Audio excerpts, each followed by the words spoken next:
சில்லுன்னு கிரீனரியா பியூட்டிஃபுல்லா இருக்கிற ஆனக்கட்டியில நம்ம மெட்ரோ சிட்டி டெவலப்பர்ஸ் 70 ஏக்கர்ல பிரம்மாண்டமான ஒரு ப்ராஜெக்ட் அமைச்சிருக்கோம். மெட்ரோ சிட்டியின் Naira resorts and luxury villas. இதுவரையும் நீங்க நினைச்சு கூட பார்த்திடாத அம்யூனிட்டிஸோட ஒரு மெகா ப்ராஜெக்ட் தான் நம்ம மெட்ரோ சிட்டியின் நைரா ரெசார்ட்ஸ். 50+ அம்யூனிட்டிஸோட ஒரு கிராண்ட் ரெசார்ட், அதுக்கு பக்கத்திலேயே ஒரு லக்ஸுரி வில்லா, அதுவும் 360 டிகிரி மவுண்டைன் வியூவில்.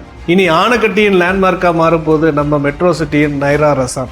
Naira Resorts and Luxury Villas, Nature Walk, Waterfall, Open Air Theatre, Floating Restaurants, Gym, Swimming Pool, Indoor and Outdoor Games, Clubhouse, Fishing Pond என நீங்கள் இதுவரை பார்த்திராத 50க்கும் மேற்பட்ட சிறப்பம்சங்களுடன் நம்ம ஆனைக்கட்டியில் கிராண்ட் ரிசார்ட் மற்றும் லக்ஸுரி வில்லாஸ் 360 டிகிரி மவுண்டன் வியூவில் பிரம்மாண்டமான resort and luxury villa project. Naira Resorts and Luxury Villas. For more details contact Metro City Developers, Coimbatore. எங்க dream ப்ராஜெக்ட்ல உங்க ட்ரீம் பிளாட்டை இன்னைக்கே புக் பண்ணுங்க.